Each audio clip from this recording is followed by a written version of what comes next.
Toda la Escritura es inspirada por Dios y útil para enseñar, para redarguir y para corregir, para instruir en justicia. Continuamos hoy con el estudio del capítulo 18 del Evangelio de San Juan, del cual iniciamos la semana anterior y con el que hoy continuamos para poder seguir pensando juntos acerca de lo que el Señor estaba diciéndole a sus discípulos previo a ir a la cruz del Calvario. Recordemos que estábamos explicando cuando vinieron para apresarle. Vimos varias cosas en donde el Señor nos enseña a través de su palabra que habían algunos alguaciles que estaban buscando al Señor y que enviaron a una guardia para que apresaran al Señor. Y él entonces les contestó a aquellos que le buscaban: ¿a quién buscáis? Ellos dijeron: a Jesús de Nazaret. Y él respondiéndoles les dijo: yo soy. Y ante esa expresión, ¿se recuerda? La guardia cayó. Y luego, al haberse reincorporado, Jesús les volvió a preguntar: ¿a quién buscáis? Y ellos volvieron a decirle: a Jesús. Él entonces les dijo: miren, si me van a llevar preso, lo voy a parafrasear, solo conmigo dejen ir a mis discípulos. Jesús entonces está en esta escena hoy, describiéndonos lo que realmente estaba por suceder previo a su crucifixión. Cuando él entonces les dijo: yo soy, aquellos retrocedieron. Y en esto nosotros podemos ver lo que el mismo Juan nos dice en el capítulo 1, verso 14, cuando las Escrituras nos recuerdan con palabras del evangelista diciéndonos que aquel verbo fue hecho carne y habitó entre nosotros, lleno de gracia y de verdad, y vimos su gloria, gloria como la del unigénito del Padre.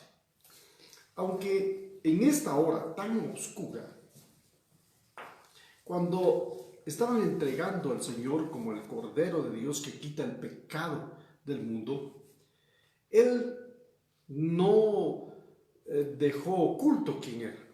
Él reveló lo develado, y Él le mostró a los hombres que Él era el Hijo de Dios. Ahora la gente le busca. Y cuando le encontró esta guardia, la Biblia dice que retrocedieron, cayeron, y un temor y una consternación cayó sobre esta gente. Creemos que por un momento hubo allí una confusión muy fuerte, porque el hecho de decir que retrocedieron y cayeron a tierra nos dice con claridad que Jesús de Nazaret no solo era el hombre al que buscaban, como alguien que está interrumpiendo los planes religiosos de aquella época. Anás es el que da la orden. La orden viene desde arriba, como diríamos en términos de política o de orden, de autoridad, para que muera mejor solo una persona y no que todo un pueblo muera. Así que todo esto es cumplimiento de la profecía que nosotros encontramos en el capítulo 27. Veamos lo que dice en el capítulo 27 del libro de los Salmos. En el verso 1 y en el verso 2, la Escritura dice de esta manera: Jehová es mi luz y mi salvación.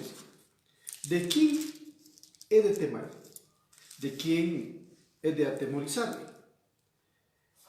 Jehová es la fortaleza de mi vida. Dice en medio de estas dos preguntas: ¿de quién temeré? Jehová es la fortaleza de mi vida. ¿De quién he de atemorizarme? Cuando se juntaron contra mí los malignos, mis angustiadores y mis enemigos, para comer mis carnes, ellos tropezaron y cayeron. Es interesante que uno podría decir cualquier otra cosa acerca de lo que está sucediendo en el momento en el que esta guardia llega para arrestar a Jesús. ¿Por qué cayeron? Porque estaba profetizado.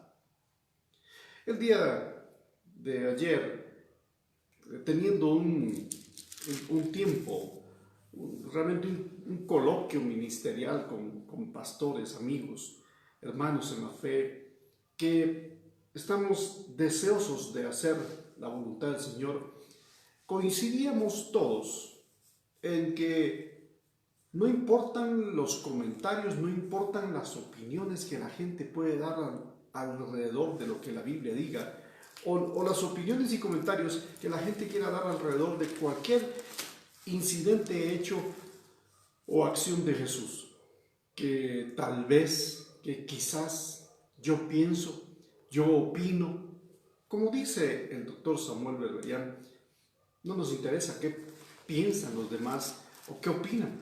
Nosotros debemos de concretarnos al escrito está, y escrito está en el Salmo que esto iba a suceder y se cumple en el momento que esta guardia vino para apresar a Jesús, y al buscarle preguntaron quién es, y a la respuesta de esa pregunta Jesús les dijo: yo soy a quien ustedes buscáis.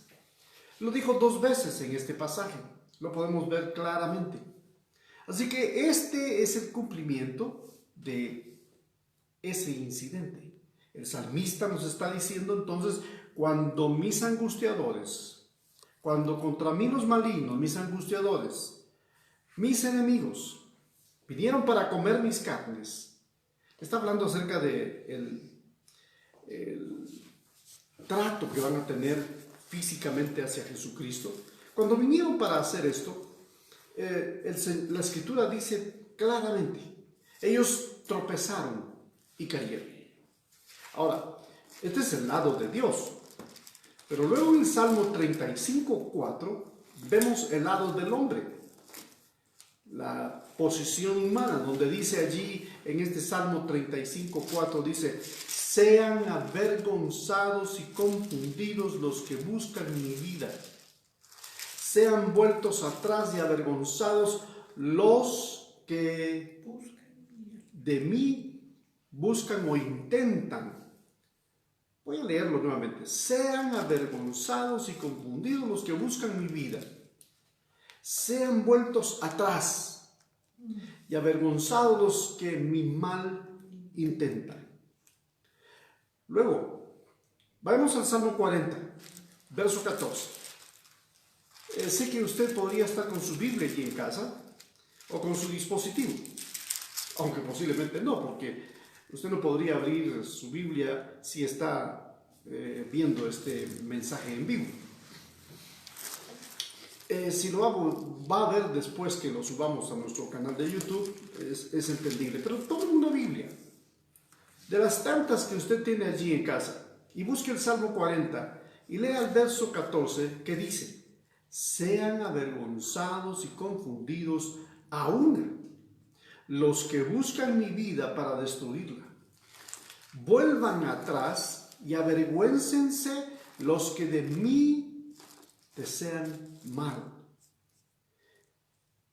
Con estos 3 pasajes que hemos leído del Salmo 27, del Salmo 35 y del Salmo 40, tenemos que decir: qué cumplimiento tan notable el de la profecía que tenemos nosotros en nuestras manos, que cuando el Señor en un instante experimenta esta prueba, previo a su arresto, tenemos que decir que la mano de Dios gloriosa y la sabiduría o la preexistente sabiduría de Dios ya tenía en los anales de la historia y en los escritos del llamado Antiguo Testamento lo que iba a suceder. Así que este es un cumplimiento extraordinario, es una profecía exacta. Cuando el Señor entonces nos revela su gloria en estos pasajes, Él está buscando que Jesús de Nazaret allí es el que están buscando, o al que están buscando allí es el Jesús de Nazaret, del cual los salmos describen estos incidentes. Volviendo a San Juan, volvió pues a preguntarles, dice la Escritura, ¿a quién buscáis? Y ellos dijeron, a Jesús Nazareno. Respondió Jesús, ¿qué os he dicho? ¿Qué no os he dicho que soy yo? Si me buscáis a mí, dejad ir a estos. Esto dijo para que se cumpliera aquello que había dicho: de los que me diste, no perdí ninguno. Esto también es algo que estaba escrito. Ayer hablábamos incluso también en esta reunión de pastores acerca de la dignidad que Dios nos ha dado. Algunas personas se sienten indignas y yo quiero decirle que una persona solo se puede sentir indigna si vive en pecado y se dice cristiano. O siendo cristiano, viviendo en pecado, sí, definitivamente no va a experimentar una dignidad de ser hijo de Dios por medio de Jesucristo, quien es el mediador entre Dios y los hombres. Así que observemos aquí en este pasaje que estamos leyendo su dignidad. Estaba realmente en control de toda la situación. Aún les dijo a quién debían de arrestar. Él les dijo, a mí me arrestan, a ellos no, a ellos los dejan ir. Estaba la profecía de que el pastor sería quitado y las ovejas dispersadas. Y Jesús había dicho que no había perdido a ninguna. Los discípulos entonces no serían capturados esta noche y de hecho nadie fue capturado. Ahora, ¿no es interesante para ustedes ver que no les detuvieron? A ninguno detuvieron. Y si a ninguno le detuvieron, es interesante que entonces esto significa que Jesús estaba totalmente en control de la situación. A veces nosotros tenemos el gran conflicto como seres humanos de que por cuestiones de la vida, familiares, del trabajo, incluyendo la iglesia o el ministerio, pensamos que se nos van de la mano. Y a mí esto me hizo pensar el día de hoy que el Señor, que es el dueño de su vida, de mi vida y de su iglesia, Él está en control de todo. Y debemos de estar entonces en paz, en total paz. Los discípulos no serían capturados.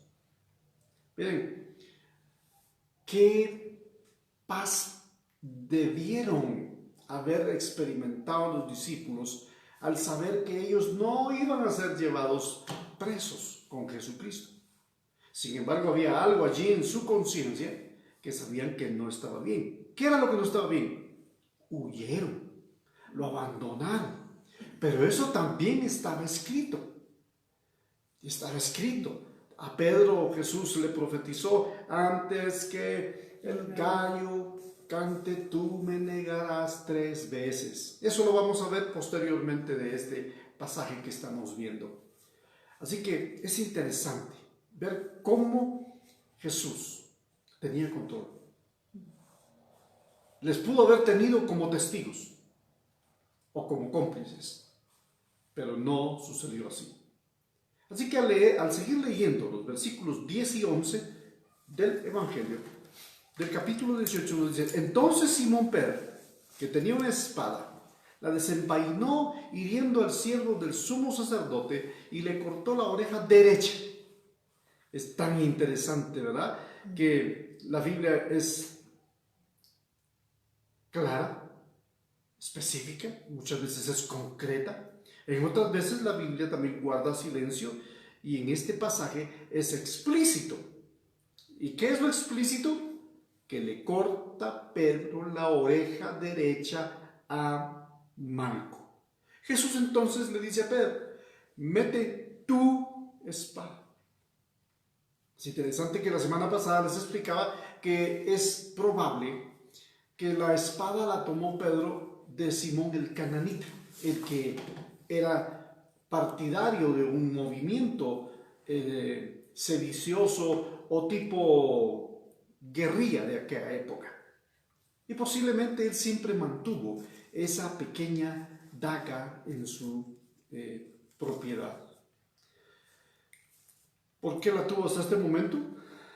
Bueno, es también para darnos una enseñanza de que Jesús no solo estaba en control de sus discípulos para pedir que no fueran llevados con él presos, y no fueron llevados presos, sino que también ahora tiene también el control de que él aún, previo a su arresto, estaba dispuesto para hacer un milagro.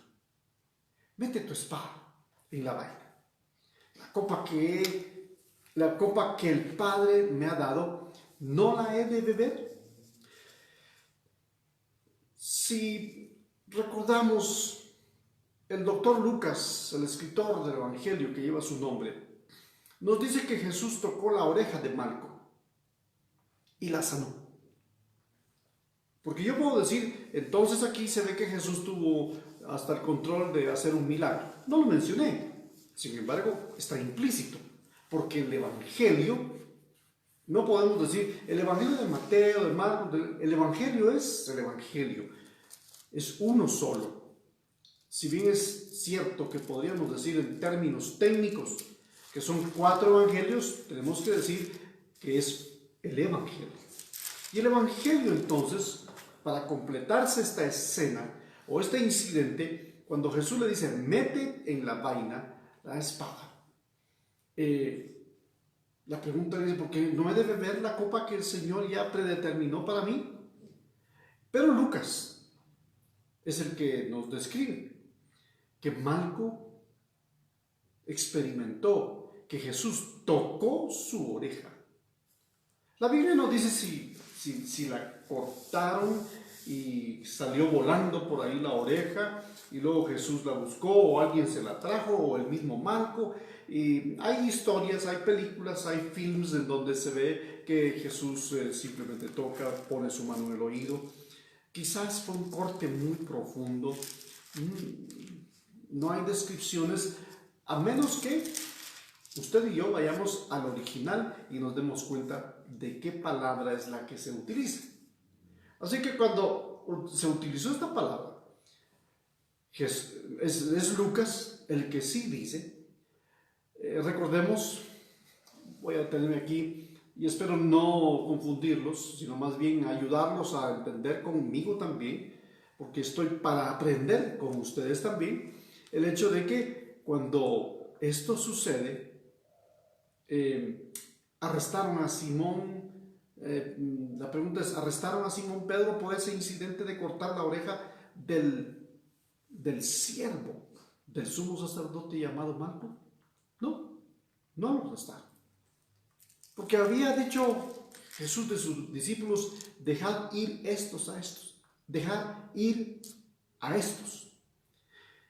Él era allí la verdadera autoridad a la que todos se sometieron. Aquel entonces, llamémosle tosco pescador, Pedro, tomó esta actitud porque se sentía congojado dentro de sí mismo y se había preguntado o le había preguntado al Señor por qué no podía ir con él a donde él iba a ir. Jesús les había dicho, a donde yo voy vosotros no podéis ir. Pero más adelante lo van a entender. Eso lo mencionó ya en los capítulos anteriores que vimos. Posiblemente Pedro hubiera dicho también que él estaba, de hecho le había dicho al Señor que estaba dispuesto a dar su vida, aunque si los demás no lo hacían, él estaba dispuesto. Y de hecho cuando vemos toda esta historia, o este relato, es el único discípulo que por lo menos lo siguió de lejos, hasta el patio de Anás. Los demás no se dice nada de ellos. Entonces sí se ve que Pedro estaba acongojado. Es un personaje particular, Pedro. Esta ocasión repetiré o diré algo que me llama mucho la atención respecto a los apóstoles. Vale la pena descubrir y ver acerca de los discípulos. ¿Quiénes son? ¿Quiénes eran? Y Pedro era un personaje realmente de coraje, intrépido, imprudente. Y aquí se ve que Pedro tenía ese amor por el Señor, pero que no sabía cómo dominar sus emociones. Hay personas así dentro de la iglesia, que quieren hacer tanto para el Señor, y a veces lo hacen a su manera, incluso ni siquiera preguntándole al Señor, o a veces se acercan a nosotros los pastores y nos dicen, el Señor me dijo. ¿Y qué podemos decir nosotros cuando la gente viene a decir que el Señor le dijo? Creer que Dios les dijo. Pero muchas veces cuando uno les da la oportunidad de que desarrollen aquello que el Señor les dijo, uno se da cuenta que no habían orado, que fue una cuestión de emoción. Pedro era una persona emotiva. Y las emociones no son malas en la vida cristiana, pero sí hay que saberlas encauzar. Esa es la palabra. Así que entonces ahora vemos que Pedro habría dado un paso al frente para mostrarle a los demás discípulos que lo que había dicho en cierta ocasión de yo hasta mi vida puedo dar por ti, fue sacando una espada y cortando la oreja a Marco. El problema con esto, hermanos, es cuando las personas toman ese tipo de actitudes, pero no son firmes en la continuidad de sus palabras o decisiones. Pedro más adelante le está negando. Pedro más adelante se está avergonzando. Vamos a ver que Pedro más adelante dice, al tal hombre ni lo conozco. Pedro era una persona que todos habían conocido. Un pescador con mucha peripecia. Posiblemente había sido hasta un buen espadachín con el pez vela o con el pez espada. Porque de un solo tajo cortó la oreja del siervo del sumo sacerdote. Ahora la gran pregunta es, ¿qué era lo que pretendía? ¿Cortarle la oreja o cortarle la cabeza? Nuestro Señor le mandó, Pedro, envaina esa espada. Jesús le había aconsejado, Jesús, en cierto modo, vamos a decir, déjenme decir esto con mucho cuidado. Les había aconsejado tener espadas, pero era para que se protegiesen, no para que lastimasen a nadie, posiblemente. Y en este momento Jesús estaba entregando en sus manos su vida, sus captores, pero de ellos los está dejando libres. Hay entonces algunos que piensan que en este caso Jesús fue muy misericordioso con Pedro.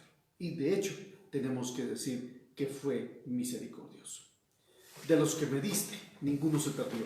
Simón Pedro, que tenía una espada, la desenfundó e hirió al siervo del sumo sacerdote, el que se llamaba Marco. Verso 11, vuelve esa espada a su funda, le dice Jesús. En el verso 12 entonces sigue diciendo, entonces los soldados con su comandante y los guardias de los judíos arrestaron a Jesús y lo ataron. Y lo llevaron primeramente a Anás, que era suegro de Caifás, el sumo sacerdote de aquel año. Pero Caifás no tenía el respaldo o el aval del orden que se establecía.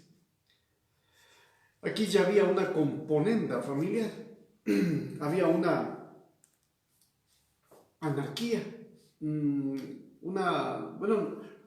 ¿cuál es la frase? Vamos a ver si usted me ayuda desde ahí. Cuando una familia entra en órdenes de tener el control de un país, de un reinado, si cada quien hace lo que quiere, se llama anarquía. Pero cuando es una familia, entonces es una monarquía. Aquí había un sistema monárquico en cierto modo. Y entonces ahora Caifás, el que había aconsejado a los judíos que era preferible que muriera un solo hombre por el pueblo, es el que ha dado la orden para que esto suceda. Por supuesto que todo esto también tiene un cumplimiento profético. No fue la ocurrencia de él, sino simplemente, y aunque no es tan simple, es el plan perfecto de Dios que esto sucediera. Simón, dice el verso 15, y otro discípulo, no se sabe, aquí vamos a ver quién era, o posiblemente ni encontremos en este pasaje, pero Simón Pedro y otro discípulo seguían a Jesús, y como el otro discípulo era conocido del sumo sacerdote, entró en el patio del sumo sacerdote con Jesús. Pedro, en cambio, tuvo que quedarse afuera, junto a la puerta. El discípulo conocido del sumo sacerdote volvió entonces a salir, habló con la portera de turno y consiguió que Pedro entrara. Déjeme decirle que estoy leyendo la Biblia, la Nueva Versión Internacional. Entonces, Pedro en cambio tuvo que quedarse fuera, junto a la puerta. El discípulo conocido del sumo sacerdote volvió entonces a salir, habló con la portera de turno y consiguió que Pedro entrara. Miren qué interesante, que había un discípulo, uno, no dice la escritura aquí quién era, pero había uno que tenía cierta relación o amistad con la gente de alta autoridad y consigue que Pedro entre al patio, en donde ahora él fue llevado, arrestado y amarrado. Y entrando entonces allí, en este lugar, alguien le pregunta, verso 17, ¿no eres tú también uno de los discípulos de ese hombre? Por cierto, hay que decir aquí que ese hombre es Jesús, un nombre que es sobre todo nombre, delante del cual toda lengua un día le confesará como Señor y toda rodilla se doblará ante él. ¿Quién? Este hombre del que le dice, tú eras seguidor de ese hombre, o eras discípulo, o eres uno de los discípulos de ese hombre. Le preguntó la portera, o sea, cuando lograron que él entrara por cuello, decimos nosotros, al palacio, esta mujer lo deja entrar, pero descubre que es un discípulo de Jesús. ¿No eras tú también uno de los discípulos?, le pregunta. Y él contestó, no lo soy. Todas las versiones que podemos encontrar, todas dicen, no lo soy.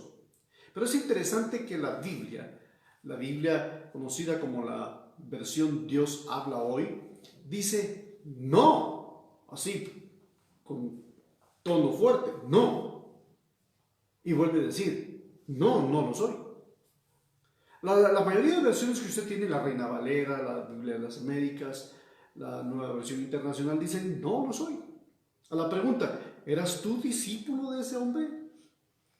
A la pregunta de la portera del lugar, él contestó, no lo soy. Pero la versión Dios habla hoy dice, no lo soy.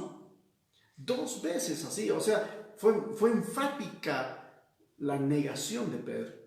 Los criados y los guardias, verso 18, estaban de pie alrededor de una fogata que habían hecho para calentarse, pues hacía frío.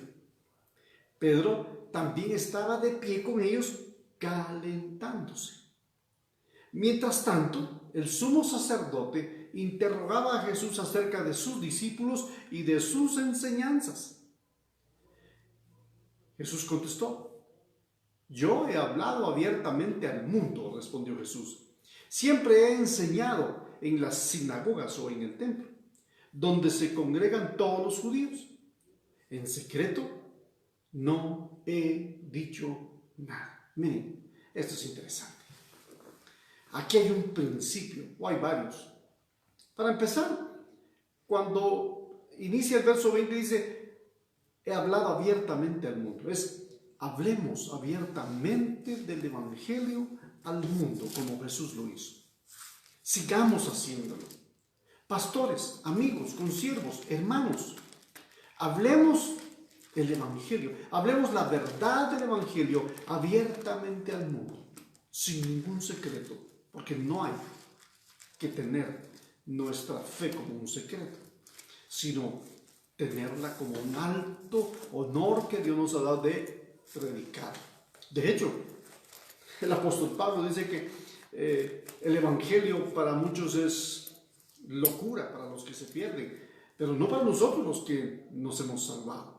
Y de todos modos también el apóstol Pablo enseña que el hombre será salvo por la predicación de la locura del Evangelio. Y es interesante que hace unos días, unas semanas atrás, le mencionaba a un grupo de hermanos que qué bueno y qué lindo es saber que la tecnología y los avances tecnológicos van a pasos agigantados y que incluso por allí un país desarrolló al famoso robot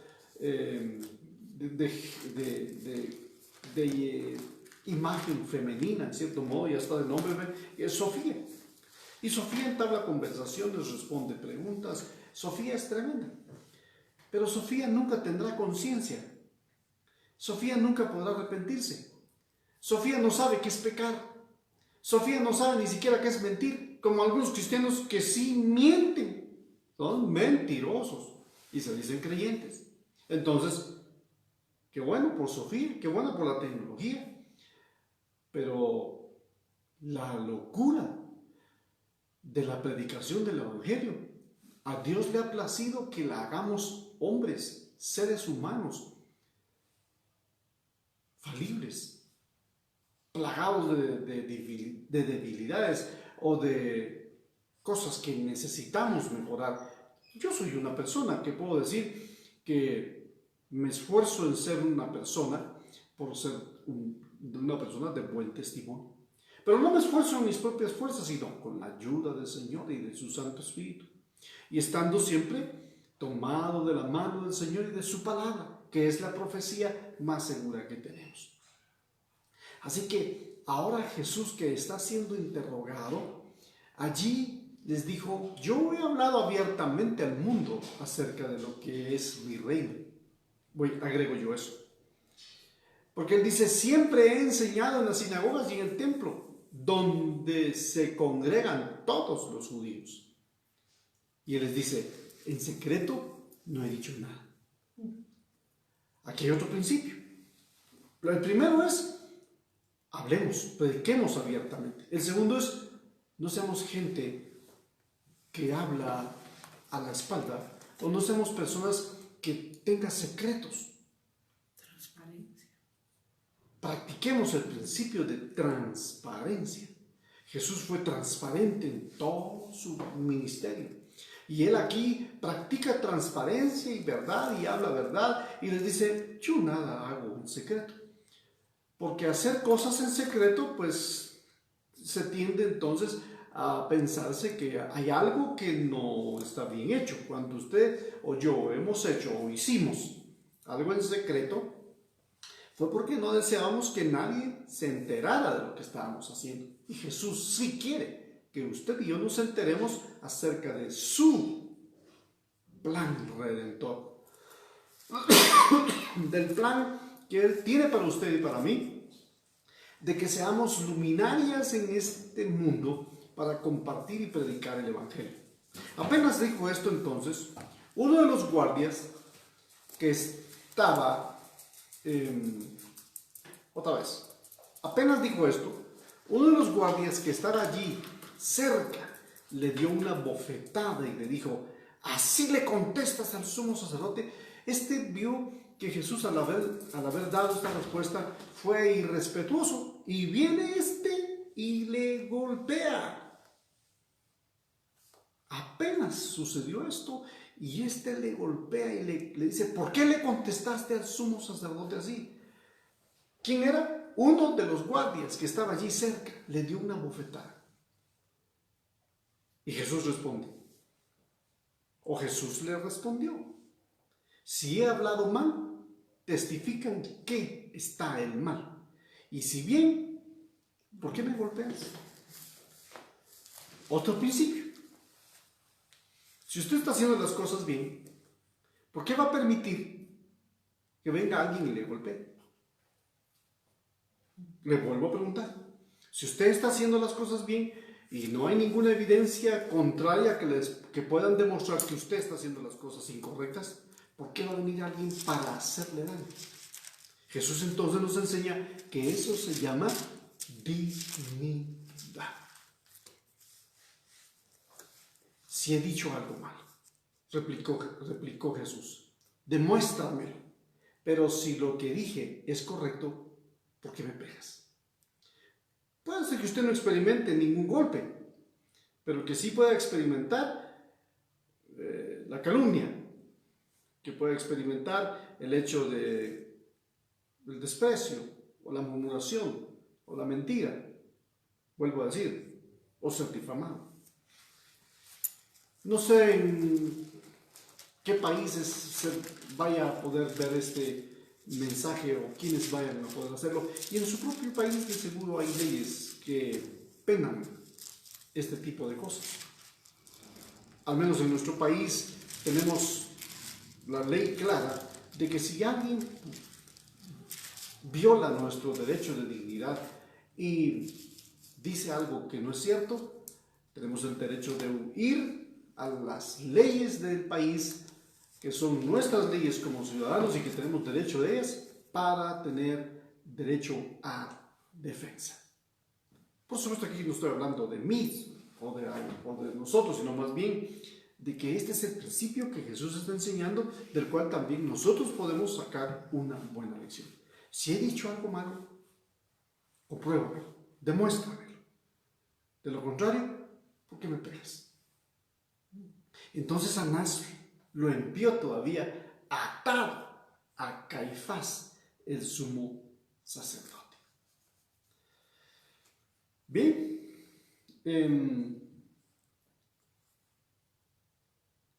llevamos unos minutos. Algunas veces tenemos un tiempo en donde completamos la hora para este estudio, otras veces lo usamos con menos tiempo, y es conforme el Señor nos va indicando cómo ir haciendo esto.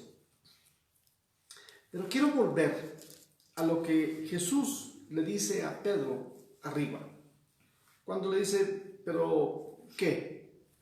¿No puedo yo entonces beber de la copa que mi Padre me ha dado? Y cuando Jesús dice esto, tenemos que leer.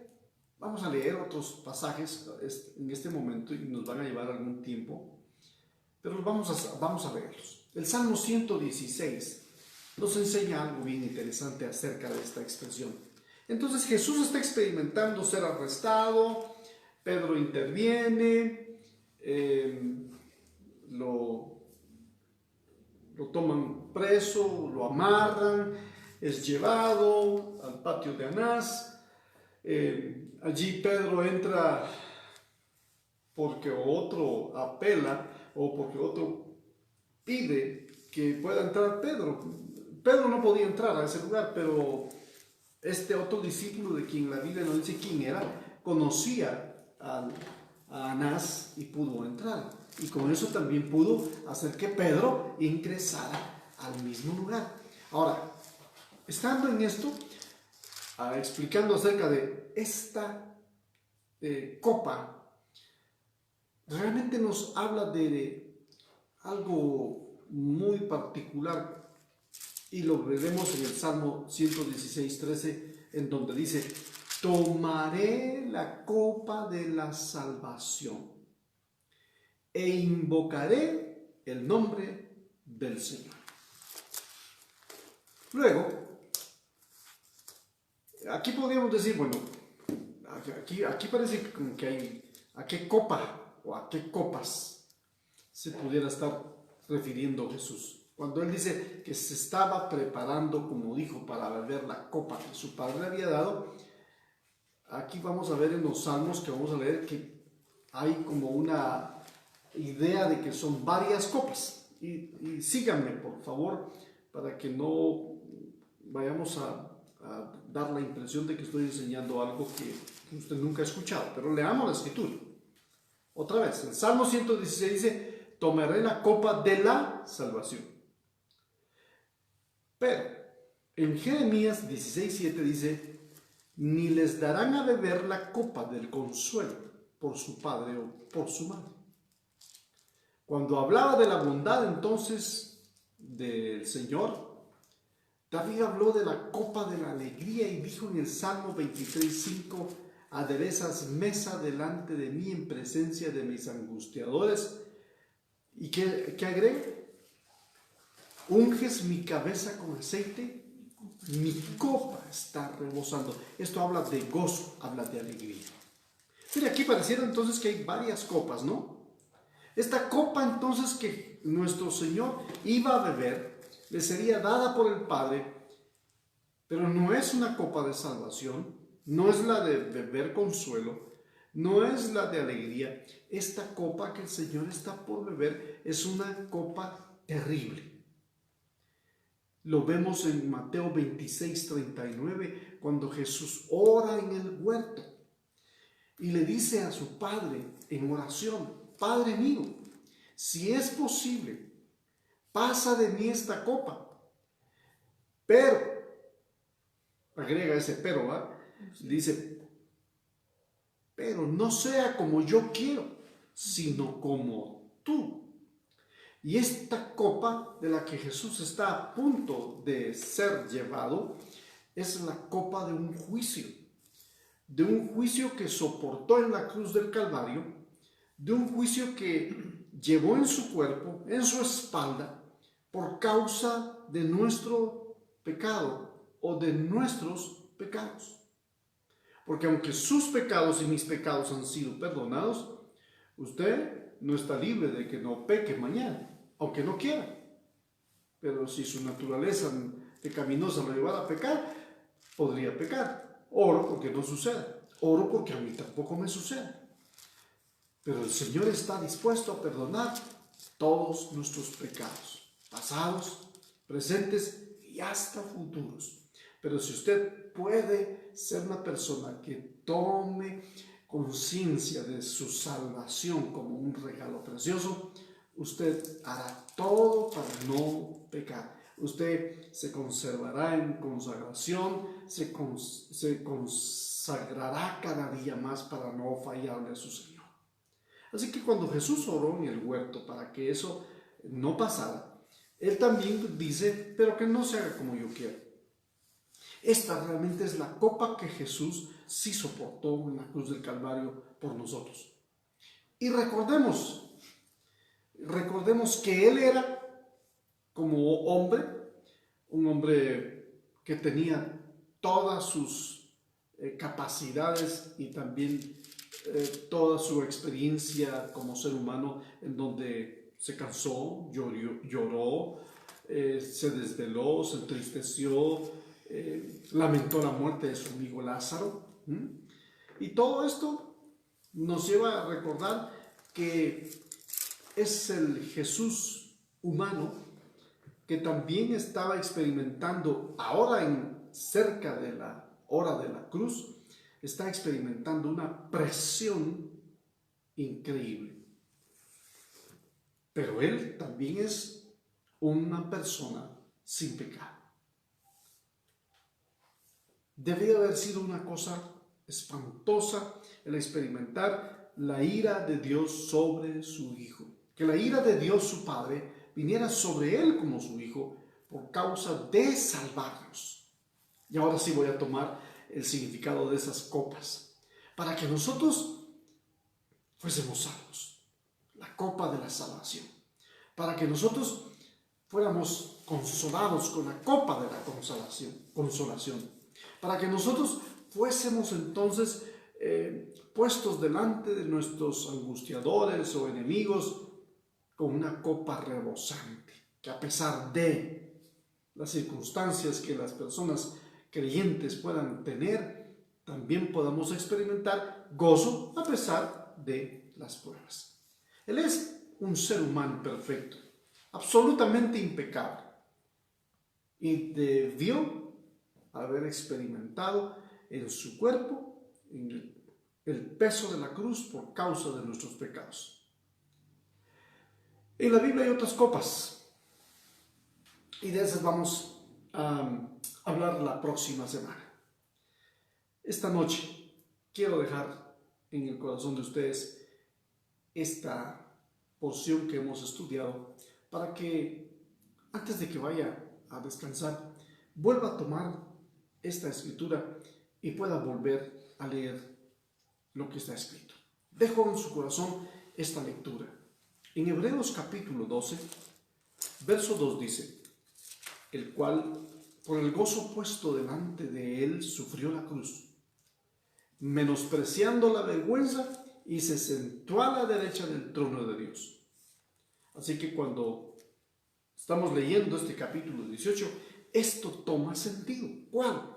Que el gozo puesto delante de él, habiendo sufrido la muerte de cruz y habiendo experimentado el menosprecio y la vergüenza de la gente, el resultado al final, en la resurrección y al ascender a su Padre, es que se sentó a la diestra de Dios el Padre. Las personas que experimentan dificultades, pero se mantienen firmes, siempre serán premiadas, como Dios premió a su Hijo por haber cumplido perfectamente el plan redentor para la raza humana. Si usted y yo también nos comportamos como creyentes firmes, entonces también seremos premiados. Entonces, vamos a continuar, como dije, la próxima semana en este capítulo 18 y estaremos entonces dándole continuidad a lo que ya leímos ¿hasta qué verso? Hasta el verso 25. Vamos a leer 25 para cerrar esta noche. Mientras tanto, Simón Pedro seguía de pie, calentándose. ¿No eres tú también uno de los discípulos?, le preguntaron, y dijo: no, no lo soy. Dijo Pedro, negándolo. Verso 26. ¿Acaso no te vi en el huerto con él?, insistió uno de los siervos del sumo sacerdote, pariente de aquel a quien Pedro le había cortado la oreja. Ahora, hasta cercanos están los parientes de aquel al que Pedro le cortó la oreja. Y Pedro volvió a negarlo, y en ese instante el gallo cantó. Creo que esto también tiene una aplicación para nuestra vida. Que cuando suceden cosas como las que a Pedro le pasaron, de negar al Señor, algo nos hará recordar que le estamos fallando. Quizás sea el gallo, quizás el carro se le detuvo, quizás pinchó, quizás no le salen bien todas las cosas que usted ha planeado, lo que usted desea alcanzar y obtener, no sale. ¿Sabe por qué? Porque muchas veces, como Pedro, la gente niega al Señor de una manera tan fácil. Oro al Señor para que usted esta noche establezca nuevamente una relación de armonía con Dios a través de Jesús, y que el Espíritu Santo a través de su palabra le hagan volverse a Él de todo su corazón. Un abrazo, y desde este lugar que se ha vuelto para nosotros en un lugar especial para poder compartir con usted la palabra, deseamos que el Señor le bendiga ricamente. Hasta la próxima semana.